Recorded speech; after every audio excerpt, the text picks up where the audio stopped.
Vamos ver se o computador aguenta, né? Espera aí só um pouquinho.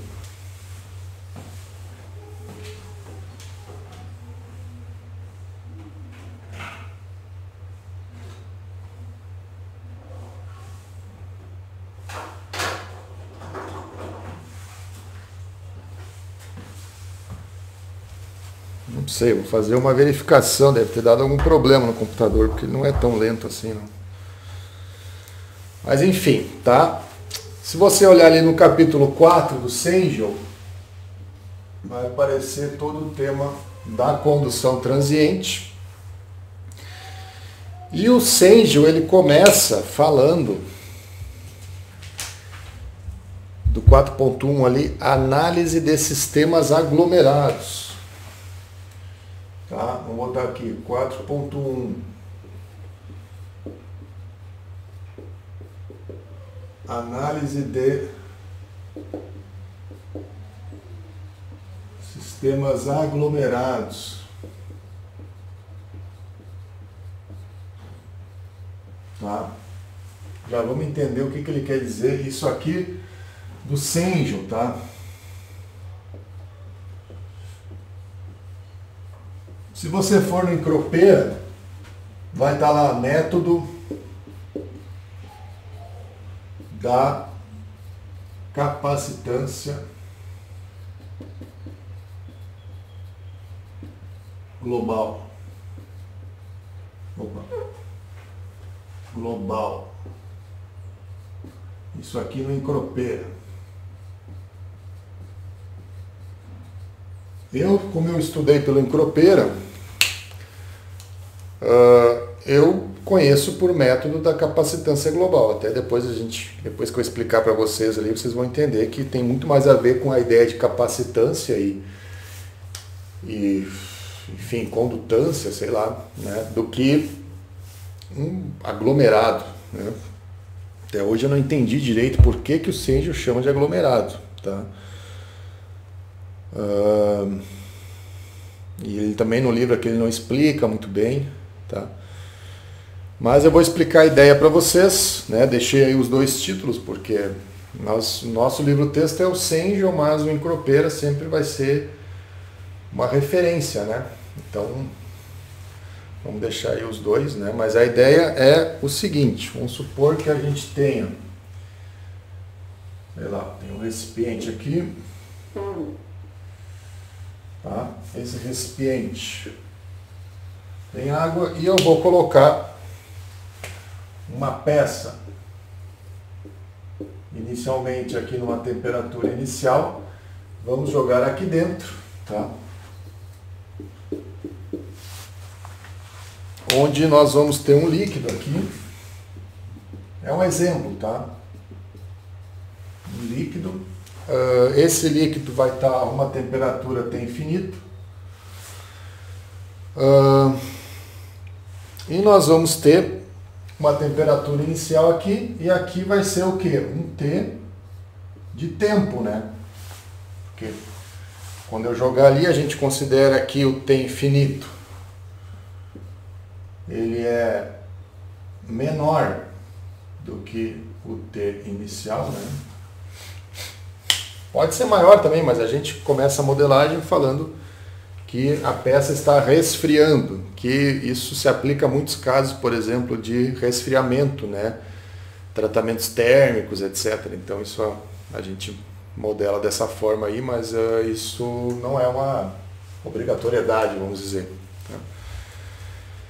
Então a temperatura do sólido vai diminuir conforme o tempo passa. Então aí agora nós estamos num problema transiente. Tá? Pessoal, eu vou dar aula aqui, mas eu não estou vendo muito bem ali no Meet, tá? Deixa eu até colocar a janela do Meet aqui para ver melhor. Qualquer coisa vocês me avisam, tá? Se tiver algum problema, se travar aí, porque de repente eu não vou estar vendo. Tá?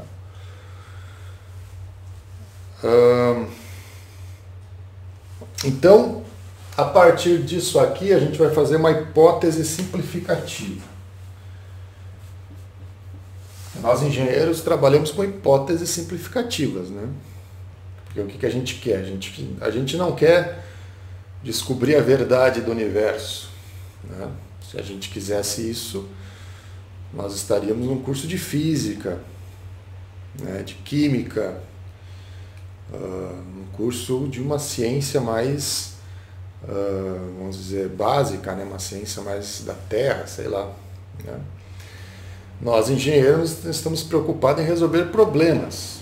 Então, você tem um problema e você quer uma solução que satisfaça, ou que dê uma solução satisfatória para um problema. Tá? Então, não necessariamente nós estamos interessados na busca da verdade. Nós estamos interessados em resolver um problema. Não necessariamente esse problema vai levar para a verdade, né? Ou para uma solução perfeita, né? Então, primeira hipótese. A gente considera que vou botar aqui, hipóteses simplificativas. Hipóteses simplificativas. A primeira delas, eu considero que a temperatura do sólido é uniforme no espaço.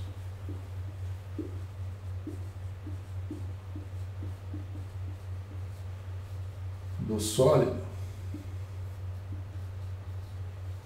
é uniforme. O que isso quer dizer? Quer dizer que eu não tenho diferentes temperaturas no interior desse sólido. Então eu tenho uma temperatura só e tudo vai variar no tempo, né? Eu tenho T de T, mas vai variar de forma uniforme, né? Então, não importa se eu estou no centro da peça ou na borda, eu considero que a temperatura num dado instante de tempo é a mesma. Então isso quer dizer temperatura uniforme. Então, você já pode pensar, mas é uma forçação de barra, né? Está forçando a barra aí dizendo isso, porque a gente sabe que isso não é assim. Mas a gente vai ver que isso gera um resultado interessante e pode ser bem aplicado com bons resultados. Tá? Então, a segunda hipótese, não é a segunda hipótese, na verdade é uma consequência desta, né? Que os gradientes de temperatura dentro desse sólido são desprezíveis, né?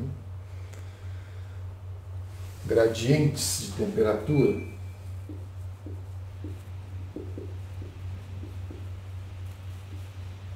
é que em materiais que têm uma alta condutividade térmica é bem plausível, né, para o senhor considerar isso. Isso, mas é essa que vai ser a aplicação. Então, eu só vou poder aplicar isso, né? Vocês já estão percebendo, porque para eu dizer isso aqui, essa hipótese, vocês já estão imaginando que tem que ser materiais com uma condutividade alta, porque senão isso aqui não funciona, né? Então já dá para ver que nós vamos ter que falar de metais, aços, né? Peças com uma condutividade alta, e também já dá para perceber que isso é altamente aplicável para, por exemplo, tratamentos térmicos, né? Que é justamente esse o caso. Então há uma grande aplicabilidade dessa teoria, por isso que nós estamos falando dela aqui. Então, gradientes de temperatura são desprezíveis.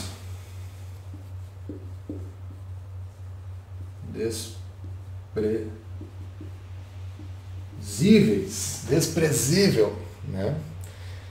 São desprezados no interior do sólido, no sólido, né?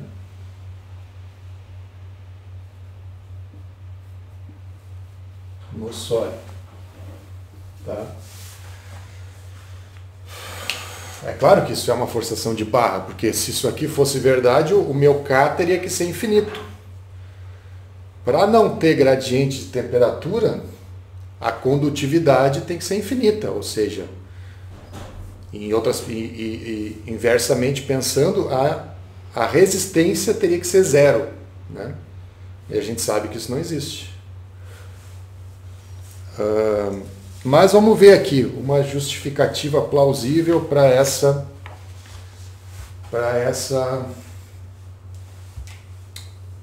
hipótese. Tá? Justificativa para o caso 1D.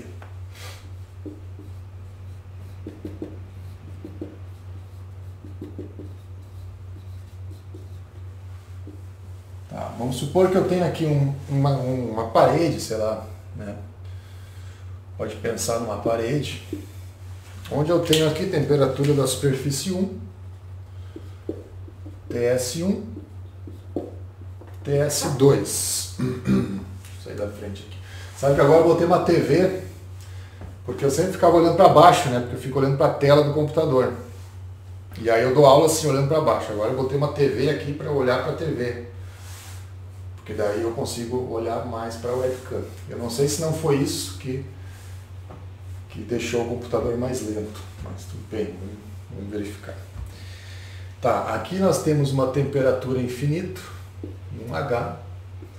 Aqui também pode considerar que é a mesma, só para simplificação. Vamos fazer um diagrama de temperaturas. Tem infinito. Diagrama de temperaturas não, diagrama de resistências. Né? TS2 tem infinito.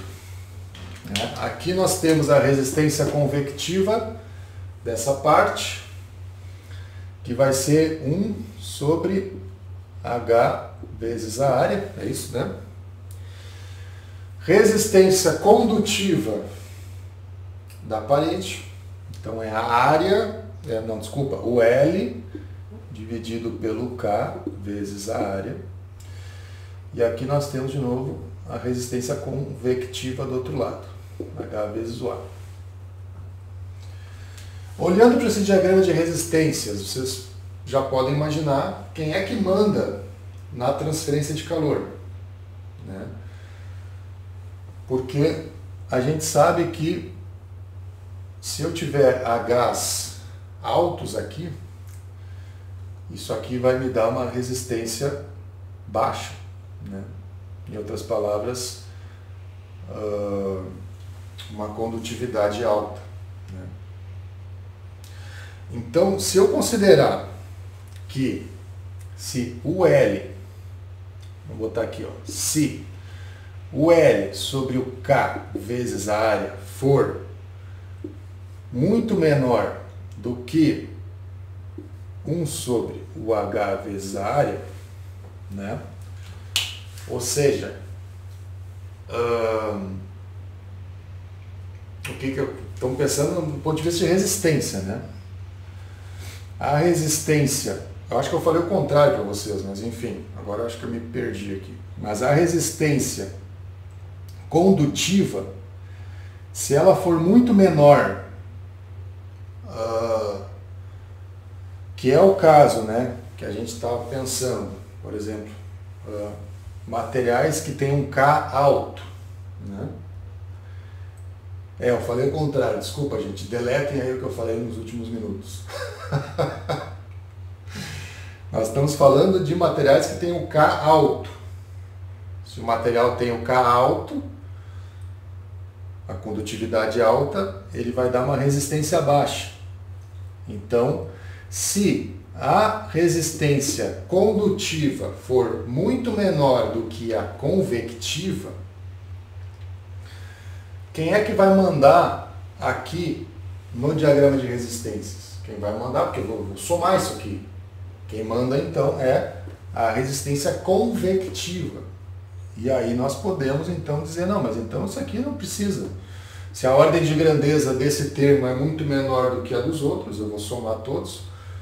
Então tira fora isso aqui. Né? É daí que veio a ideia de considerar gradientes, ou melhor, sem gradientes de temperatura. Você considera a temperatura uniforme. Porque quando você remove esse termo, você está justamente assumindo essas hipóteses aqui. Né? Temperatura uniforme, sem gradiente de temperatura, etc. Então, em outras palavras, você está dizendo que o K é muito maior do que o H. É isso aqui. Tá? certo? Então já dá para ver que não é para qualquer caso que a gente pode aplicar isso aí, tá? A gente só pode aplicar para casos onde eu tenho um K alto, e vai ser provavelmente, maioria dos casos, metais, né? E aços em geral, né? Para tratamentos térmicos, etc. Veja que isso aqui, gente, fere o balanço da equação do calor. Isso aqui tem que estar bem, vocês têm que estar bem cientes disso. Fere o balanço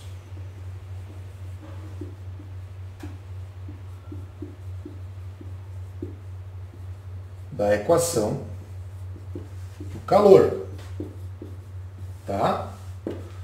Então, você não pode usar a equação do calor concomitante com esse método.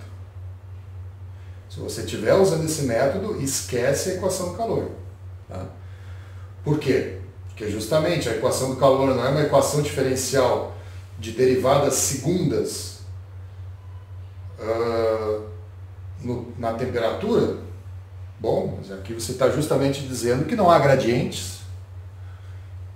Então simplesmente aquela equação lá vai para o beleléu, tá? Não dá para aplicar.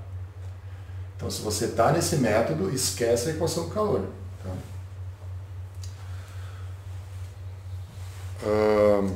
Muito bem, então vamos ver como é que fica o equacionamento dessa ideia aqui. Tá?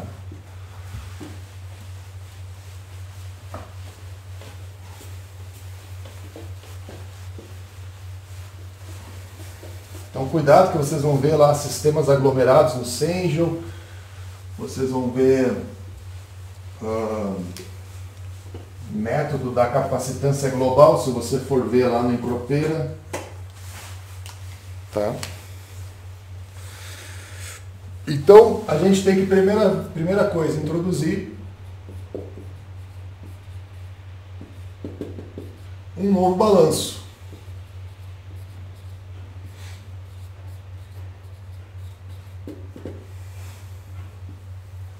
Um novo balanço.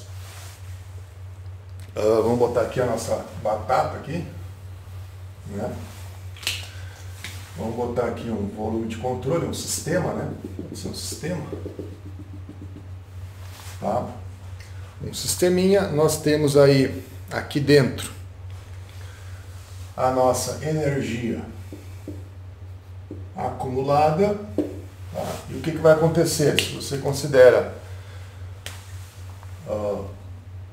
isso aqui um sistema onde só pode entrar ou sair calor, vamos considerar que a única coisa que pode estar saindo aqui é a energia, né?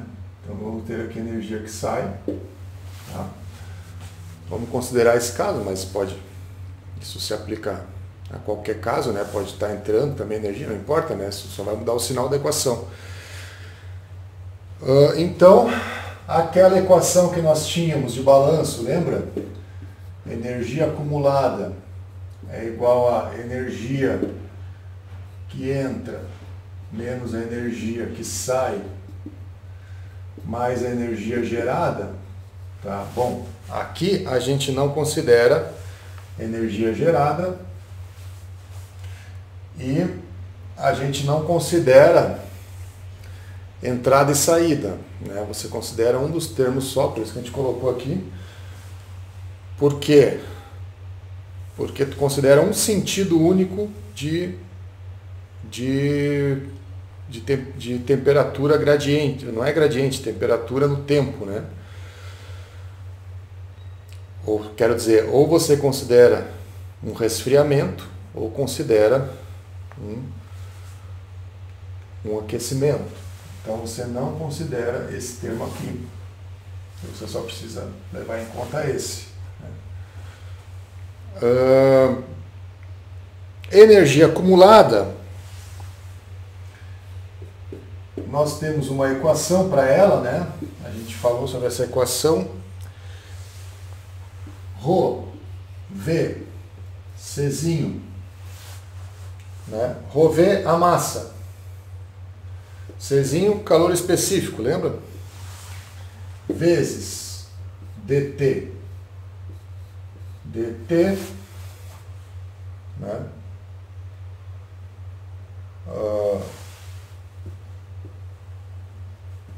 MC delta T, lembra?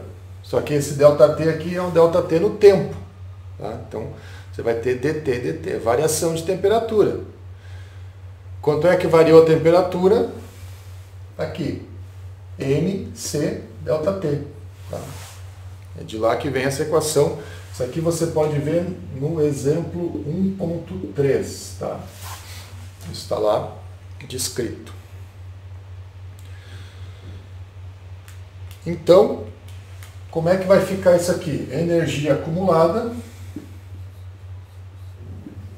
é igual a menos a energia que sai.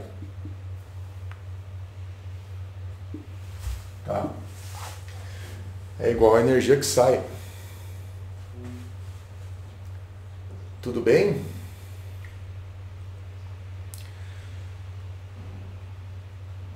Então, quem é a energia que sai? Vamos colocar aqui, ó.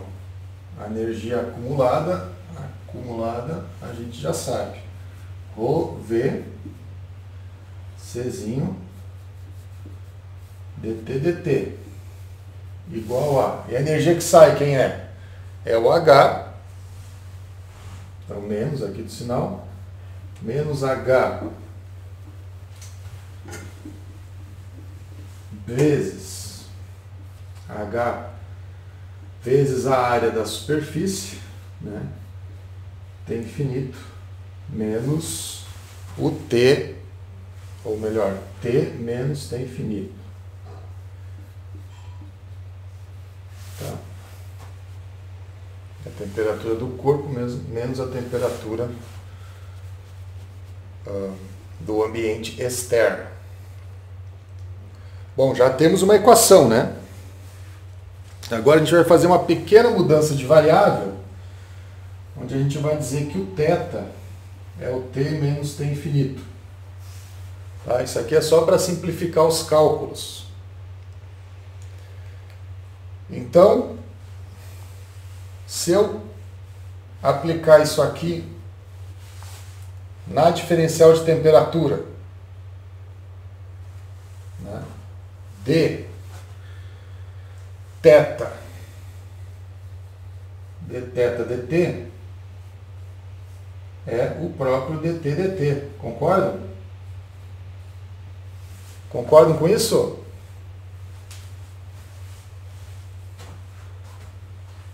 Concordam, discordam ou não acham nada?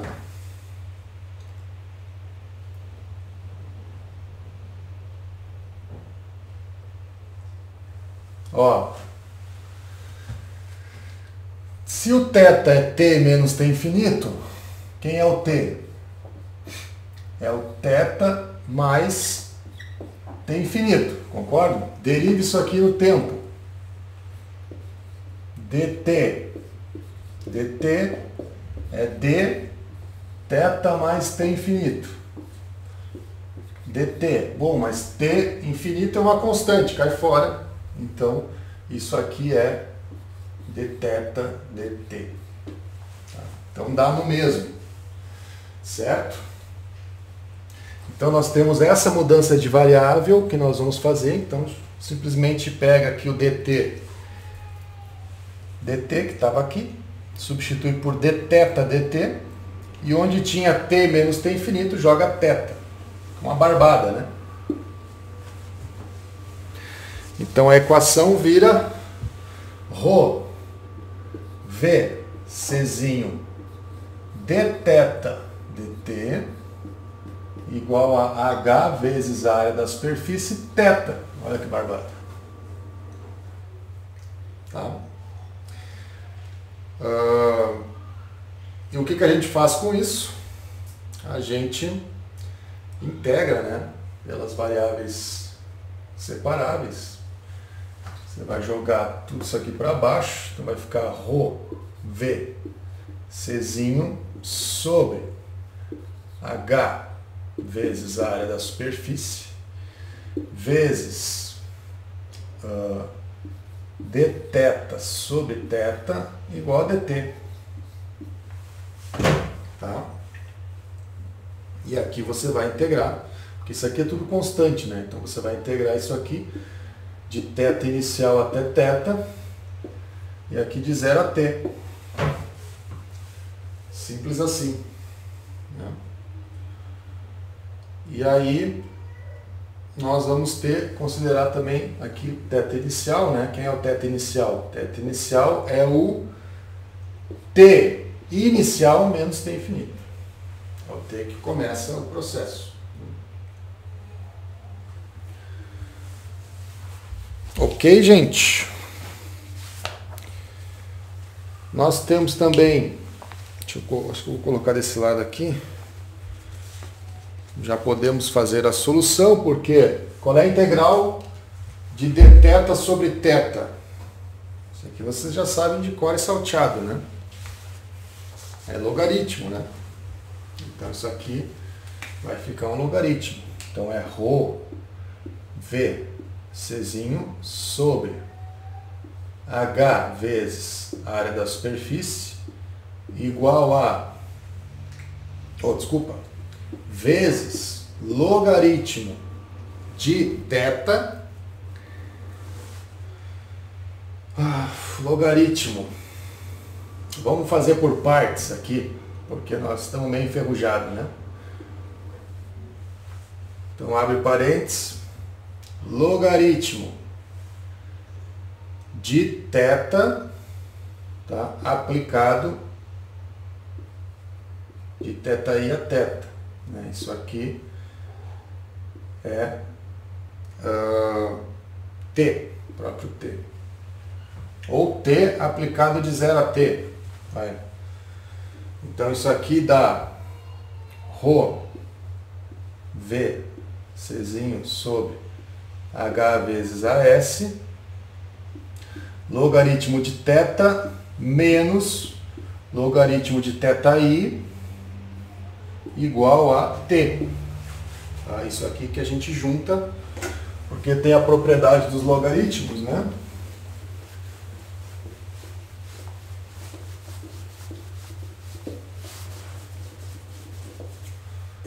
Que diz que uma subtração de logaritmos é igual ao logaritmo da razão dos argumentos, é isso, né?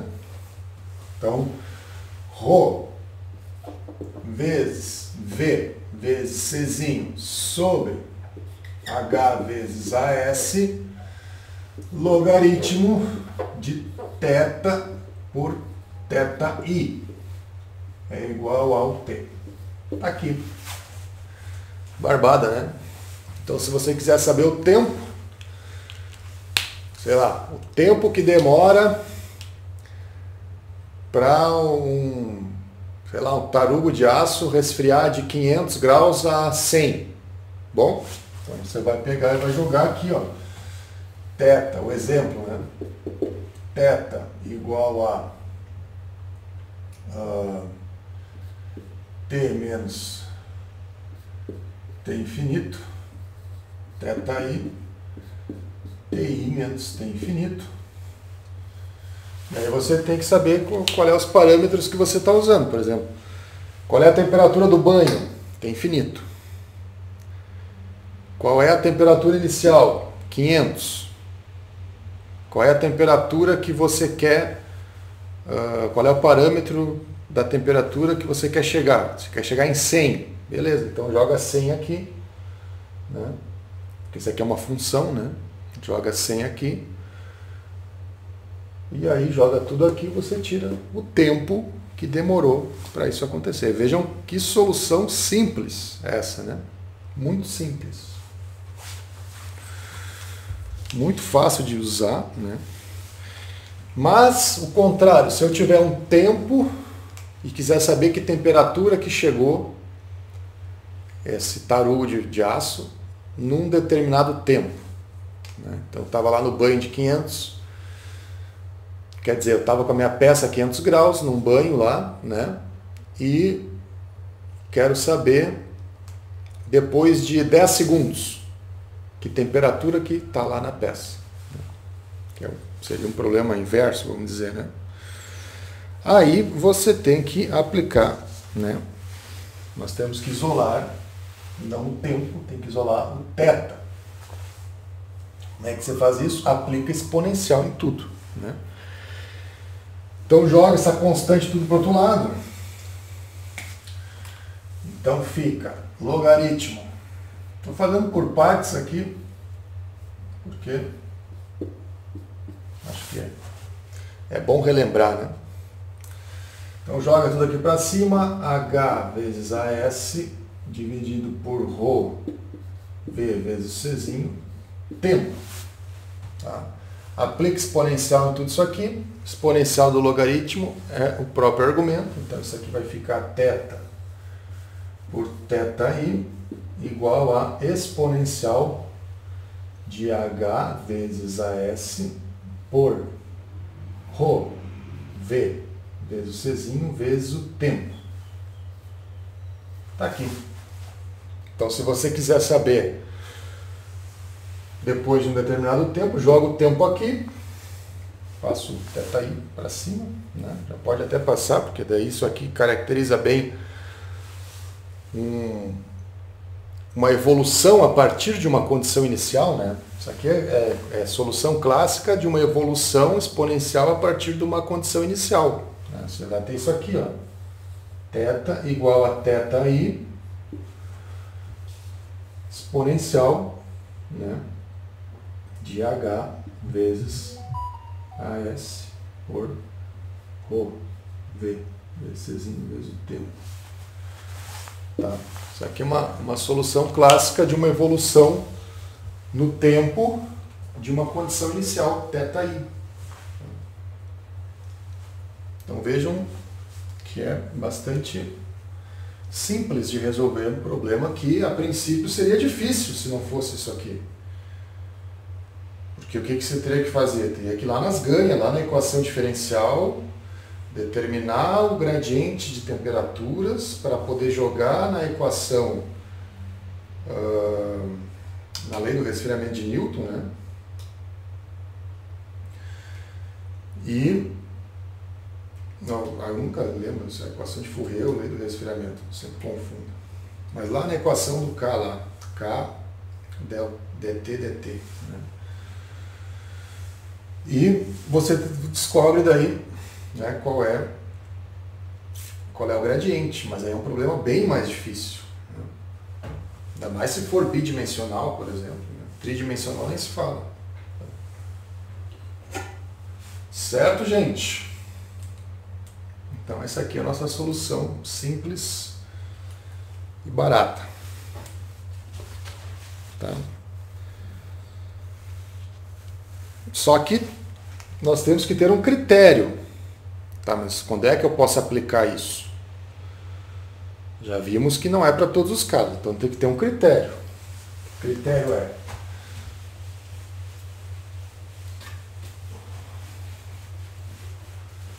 nós engenheiros trabalhamos com critérios, né?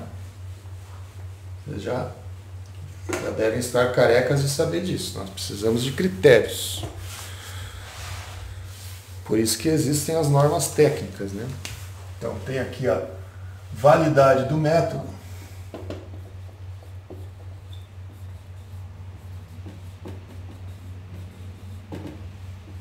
A validade do método. E aí nós temos que falar de um adimensional chamado número de Biot.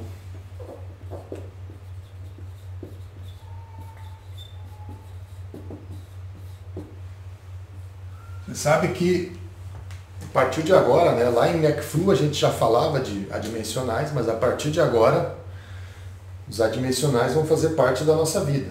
Tá? Vai ter adimensional de tudo que é coisa que vocês imaginem. Tá? Então esse cara aqui, número de Biot, é um adimensional que é definido como a resistência condutiva dividido pela resistência convectiva, que é justamente né, a ideia que está por trás desse método aí. Essa relação entre resistência condutiva e convectiva. Né? Isso aqui vamos dizer é o significado físico. Né? Você pega as resistências, acha a razão entre elas para ver uma proporção entre elas. Né?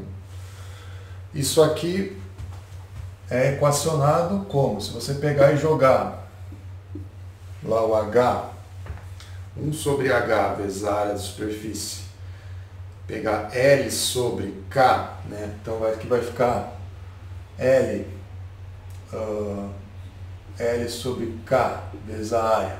Aqui vai ficar 1 sobre H, né? Isso aqui vai ficar, joga o H para cima, H vezes L sobre o K.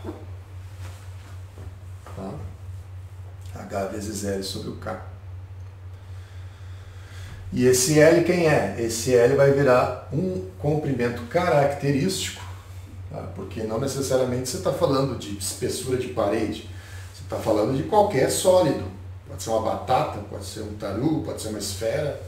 Né? Então nós temos que criar o conceito de comprimento característico. Tá? Geralmente, vou botar até aqui, geralmente, o LC é o volume dividido pela área da superfície. Tá? Geralmente, a gente define isso.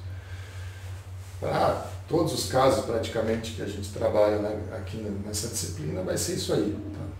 Talvez haja um perfil, um formato que, se eu aplicar isso aqui, não vai funcionar. Sei lá. Uma chapa muito plana, por exemplo, talvez isso aqui dê problema, mas em geral dá certo. Tá? Mas então, qual é o critério? O critério é o seguinte: o BO tem que ser menor do que 0,1. Se você olhar para cá, o que significa dizer que o BO é menor do que 0,1? Significa dizer que a resistência condutiva tem que ser pelo menos 10 vezes maior. 10 vezes menor do que a resistência convectiva. Então nós precisamos aí falar pelo menos de uma ordem de grandeza de 10. Tá? Então, ou seja, a resistência condutiva tem que ser 10 vezes menor do que a convectiva para eu poder desprezá-la. Né? Desprezar a resistência condutiva. Tá? Então esse é o critério. Tá, mas de onde é que saiu esse critério? Sei lá de onde é que saiu. Não é um critério que se usa. Né? Foram feitas pesquisas, medições e viram que é mais ou menos, né, se ficar dentro disso aqui, está mais ou menos seguro. Isso quer dizer então que se der um BO, eu vou lá calcular, e der um BO de 0,105, não posso usar o método. Não posso usar, deu BO maior do que 0,1, então eu não posso usar. Né?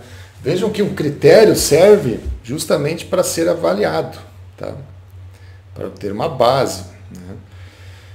Quer dizer que você não pode usar? Não. Depende do seu problema. Qual é a acuracidade que você pretende na sua resolução? Né? Qual é a exigência de precisão da solução do seu problema?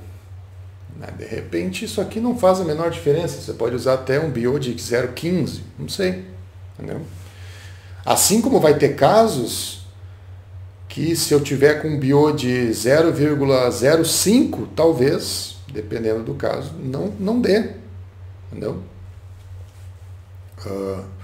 Sei lá, eu estou num problema onde eu quero fazer uma análise sei lá, um resfriamento, uma solidificação, por exemplo, onde eu quero ver a frente dendrítica, né? Lembra da frente? Os dendritos vão ali se solidificando, né?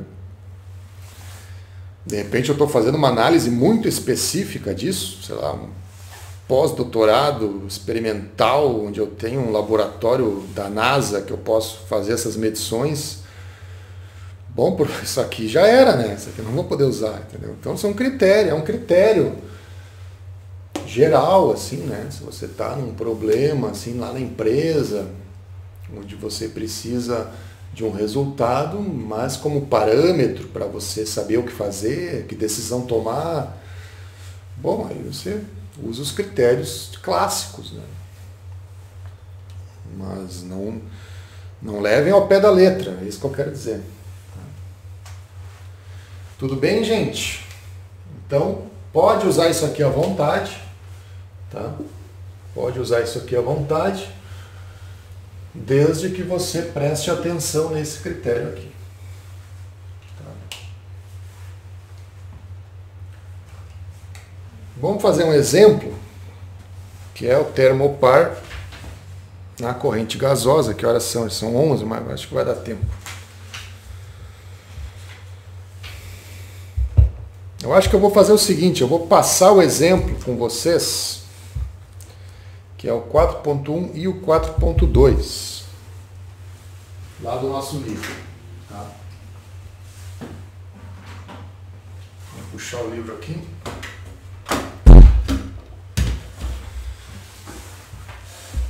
Muito bem. Deixa eu pegar o meu livrinho aqui. Perguntas, gente? Ninguém perguntou nada. Vocês entenderam?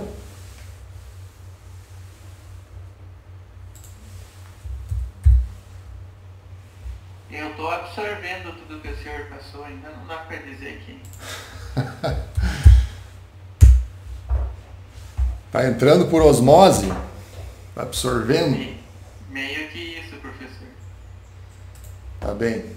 Não, mas vocês vão ver que agora vão ver uns exemplos aqui. Vocês vão ver que é bem tranquilo. Bota lá na página 230.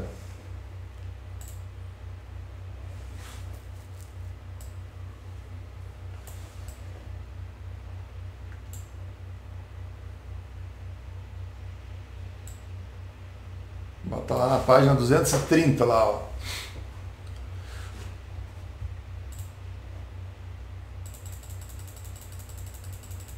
Então, qual é o exemplo? Ó? Você tem um termopar aqui, dois fiozinhos, e você tem uma junta. Ó. Essa junta tem um diâmetro. Tá? O que quer saber? Determine o tempo para que o termopar indique 99% da diferença de temperatura inicial. Qual é a temperatura inicial? Cadê?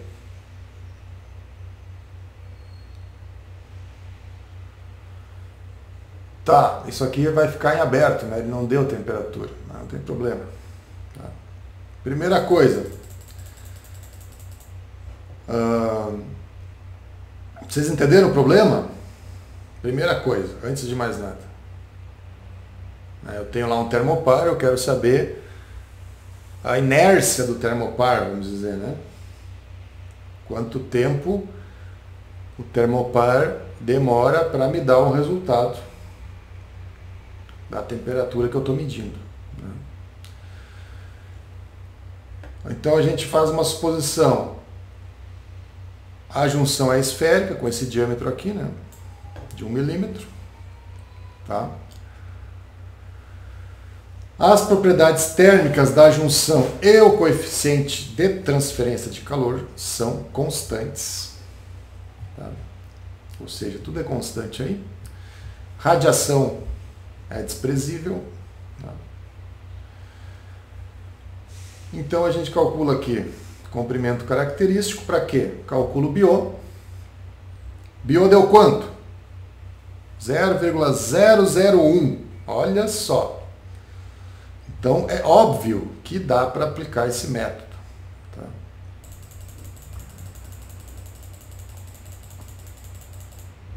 Então, a fim de ler 99% da diferença inicial de temperatura, TI menos T infinito. Tá? Então a gente tem o quê? T de T menos T infinito dividido por TI menos T infinito. Então você tem o TI de 0 grau, que é o que ele considera, né? Considera 0 grau. Para ler uma diferença de 100 graus. Tá? Para ter isso aqui, você joga aqui 0,99%, é 0,001, né? É 1 menos 99%. Dessa diferença, quando a leitura indicar T de T de 0, T de T de 99 graus. Tá? Calcula aqui aquela constante, H vezes AE sobre Rho CP vezes o volume. Né? Joga aqui, né, na equação para o θ, né? Então você vai jogar o resultado do θ lá e vai tirar o tempo. Olha que barbada. Então vai demorar 10 segundos para o termopar te dar essa temperatura. Entenderam? Então, basicamente, assim, ó, você tem os seus parâmetros, você sabe o que você quer e aplica a equação, aplica a solução. Basicamente é isso. Tá? Entenderam? Ficou alguma dúvida?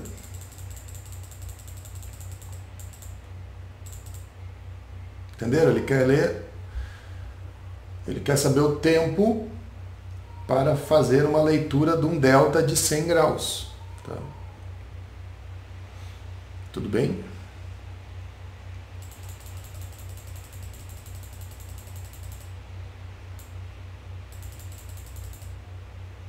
Aqui temos outro exemplo de um resfriamento de uma barra. Ó.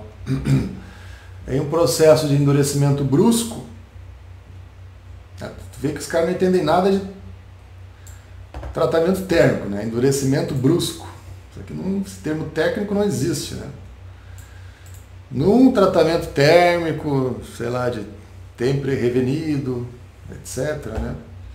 Barras de aço, né? Tem um Rho, CP, K, são aquecidas em um forno a 850 graus. Lembra por que 850 graus? Quem me disser isso ganha uma estrelinha e um tapinha nas costas, à distância. Por que tem que aquecer 850 graus? Fala aí, Pablo, sei que tu sabe.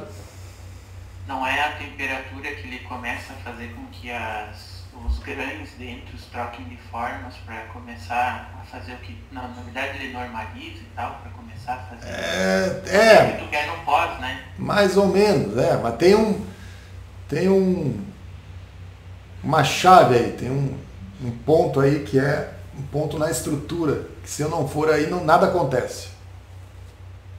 Você tem é até ali que tu consegue trocar a estrutura que ele estava. Daí, além disso, ele vai começar a virar líquido, né? Mas antes disso, tu consegue... Não tem nada a ver com líquido. O líquido está lá em cima. 1.300. O líquido está a 1.500 graus. Tá? Lembra lá da austenita. O Pablo ia falar, né, Pablo? Ia falar austenita, né?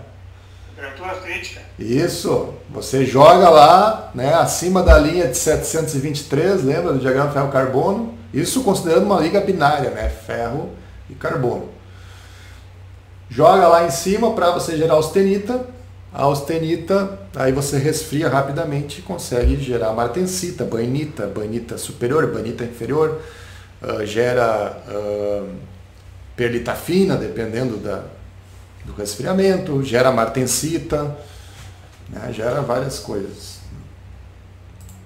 Então, você tem lá um puxar para cá.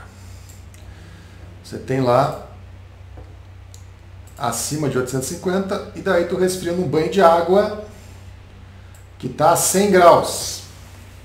Tá? Espera aí, depois resfriados em um banho de água a uma temperatura média de 95, tá? O banho de água tem temperatura uniforme de 40, ok? E o coeficiente de transferência de calor por convecção é 450. Tá, então já te dá o H.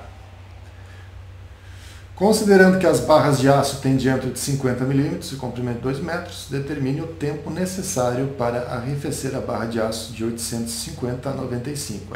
Quer dizer o seguinte, você vai jogar lá no banho de 40, vai jogar as barras, e aí a temperatura final, né, do banho com as barras vai ser 95. Ou seja, ele vai estabilizar em 95 graus. E a quantia total de calor transferido à água durante o endurecimento das barras. Então tá aí o problema, né? Primeira coisa, calcula o comprimento característico, vai dar isso aqui. Calcula o BO para ver se você pode usar o método. Então deu um BO de 0,088, tá bem, dá para usar o método, né? E agora você calcula, joga na equação, basicamente é isso. Tá? Ele quer saber o que? O tempo? Nem viu o que ele quer saber. Duas perguntas. O tempo necessário, tá, para resfriar a barra e o calor trocado. Tempo necessário, joga na equação do tempo. Né? Na verdade, pode usar aquela... Não precisa nem calcular essa exponencial aí que ele colocou, porque você pode usar a equação antes de aplicar a exponencial, então é só jogar ali e tirar o tempo. Tá? Que vai dar 254 segundos. Né? E a quantidade de calor, MCP ΔT, que é ρ vezes o volume, vezes o CP do aço, e a diferença de temperatura. Olha que barbada, gente. Olha, Transcal nunca foi tão fácil com essa equação aí. Tá? Então vejam que é uma carta na manga aí, se você tiver um problema onde você tem aí metais, você sabe que a condutividade é alta, isso aqui pode salvar o seu pescoço lá na empresa, hein? Se um dia você cair num pepino desses aqui para resolver, tá? Lembra lá que tem o Senjo, que a equação é fácil, é só aplicar. Tá? Tudo bem, gente?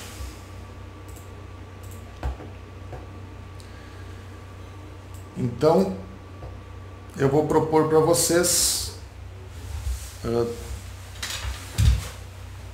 um exercício, vai. Depois eu vou passar uma lista maior para vocês. Ficou dúvida aí, gente? Fala aí, falem comigo. Não me deixem falando sozinho.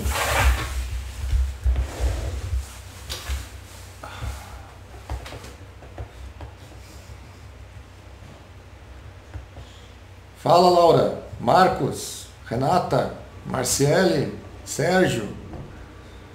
Tô chamando aqui que eu tô vendo aqui.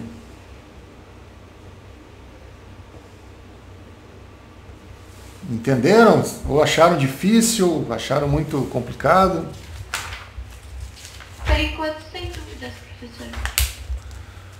Por enquanto, sem dúvidas. Fácil não é, né, professor? Mas deu para entender. Tá, isso que é importante. Não, fácil não é. Engenharia nada é fácil. Na vida nada é fácil, né? Mas o importante é achar a solução. Tá? Então eu quero que vocês façam a 4.25, deixa eu ler aqui para ver. Porque na verdade eu tenho uma lista, só que é a lista do Encropeira, então eu estou reformulando para pedir uma lista do Senjo, que é o que vocês têm. Aliás, o Senjo tem exercícios muito melhores do que o Encropeira. O Cropeira, justamente, ele pecava nessa questão dos exercícios e o Sengel veio para chutar o pau da barraca. Os exercícios do Sengel são excelentes.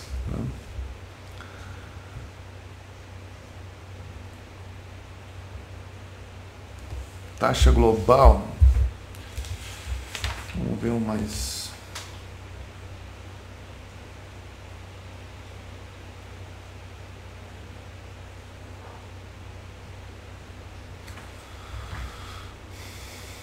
Sistemas aglomerados. Não, mas pode ser. Vamos ver o 18 aqui, que é um fel de passar roupa.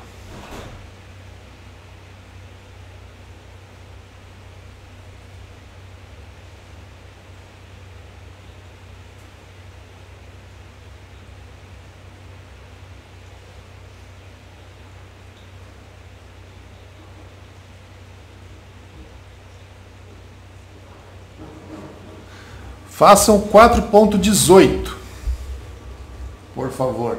Tá? Eu já vou colocar lá no Moodle para você fazer o 4.18. É 11h15, até meio-dia você consegue fazer. Tá?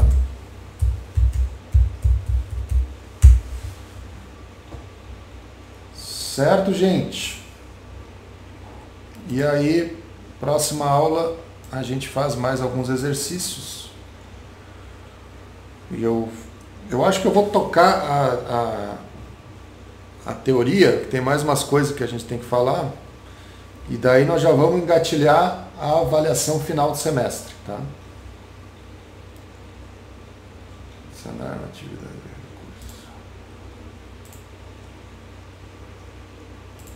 recurso. Hoje é 17.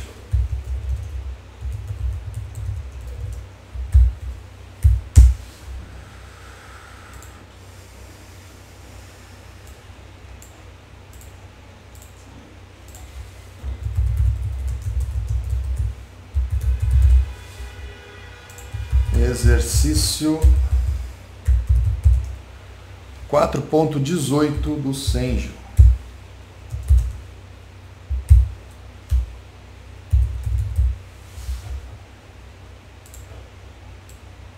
Tá bem? Vamos deixar aí para sexta que vem, que é 24.